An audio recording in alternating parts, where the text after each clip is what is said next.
کہ آپ بچ ہی نہیں سکتے، آپ خود سراپا بدعت میں. آپ کہاں تھے دور رسالت؟ آپ ہی تو نئی چیز ہے. آپ کو پیدا ہوئے 35 سال ہوئے ہوں گے، ان کو 22 سال ہوئے ہوں گے، مجھے 57 سال ہوئے، تو میں بھی بدعت، پھر سارے بدعت. اس وقت جتنے بھی زندہ ہیں سب کے سب بدعت ہیں. ان مانو کر کے اگر اس کا معنی نئی چیز دی جائے تو یہ جو سارے بدعت ہوئے تھے، یہ پنکھے بدعت ہیں، یہ بتیاں بدعت ہیں، یہ کہاں تھی سب؟ یہ آپ اسپیکر پر مجھے سن رہے ہیں، یہ بدعت ہے. اردو زبان کی بھی کوئی میری تحقیق نہیں ہے کہ سرکار کے دور میں بولی جاتی تھی صلی اللہ علیہ وسلم، یا کسی صحابی نے اردو بولی تھی. یہ لینتھر کی مسجد ہے، لینتھر کی چھتیں، یہ ماربل بچھا ہوا آپ کے فرش پر، آئل پینٹ کیا ہوا ہے. کوئی ثابت کر دے کہ دور رسالت میں مسجد اس طرح بنتی تھی جیسے آج بنتی ہے؟ کوئی گنبد ثابت کر دے مسجد کا کہ پہلے گنبد بنتا تھا اور یہ طاق نما محراب مسجد میں بنتے تھے، منارے بنتے تھے مسجد کے. کوئی ثابت کر دے؟ کبھی بھی نہیں ثابت کرے گا کہ بنتے. الیوم اکملت لکم دینکم واتممت علیکم نعمتی، آج میں نے تمہارے لیے تمہارے دین کو مکمل کر دیا. واتممت علیکم نعمتی، اور میں نے اپنی نعمتوں کا بھی اتمام کر دیا، پوری کر دی. ورضیت لکم الاسلام دینا، اور میں تمہارے اسی دین اسلام سے خوش ہو گیا.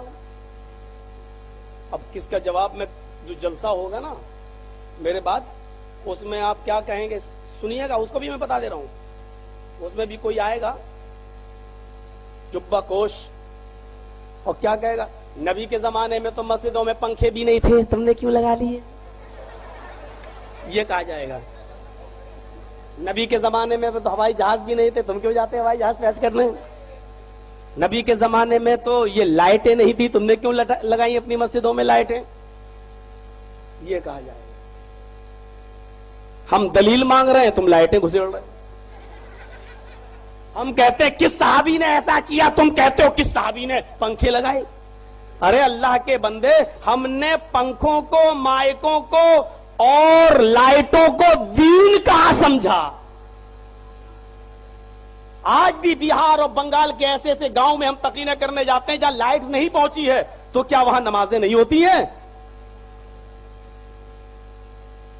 وہاں پنکھے نہیں ہیں، لائٹ ہی نہیں، پنکھے ہی نہیں لگے مسجدوں میں، پھوس کی مسجدیں بنی ہوئی ہیں. میں نے کہا پنکھے لگاؤ ثواب ملے گا.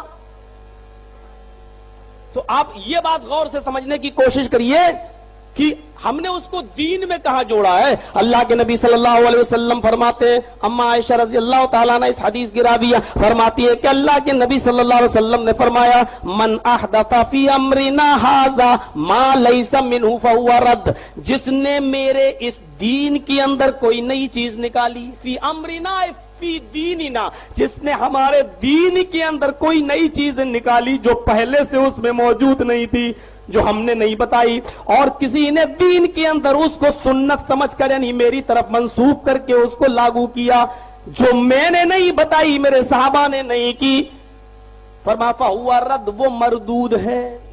دین کے اندر کوئی نئی چیز نکالنا. مسجدوں میں کوئی مائک سے اذان دیتا ہے، ہم یہ نہیں کہتے کہ مائک سے اذان دینا ہی سنت ہے، بغیر مائک کے اذان نہیں ہوگی میرے بھائیوں. لیکن تم نے اذان کو قبر پہ دینا سنت بنا لیا ہے. قبر پہ کھڑے ہو کر میت کو دفن کرنے کے بعد اس کے اوپر کھڑے ہو کر اذان دو. پوچھا گیا اذان کیوں دیتے ہیں؟ کہنے لگے کہ سوال جواب ہوتا ہے، منکر نکیر حساب و کتاب لیتے ہیں، من ربو کا، تیرا رب کون ہے، ماں دینوں کا، تیرا دین کون ہے، کیا ہے. تو ایسے موقع پر جب شیطان بھی بہکانے لگتا ہے، لیکن جب اذان دی جاتی ہے تو شیطان بھاگ جاتا ہے. شیطان سے اتنی پکی دوستی تو صرف تمہاری ہی ہو سکتی ہے جو قبر کے اندر دفن کرنے کے بعد بھی تمہارا پیچھا نہ چھوڑے. ہماری نہیں، ہماری نہیں.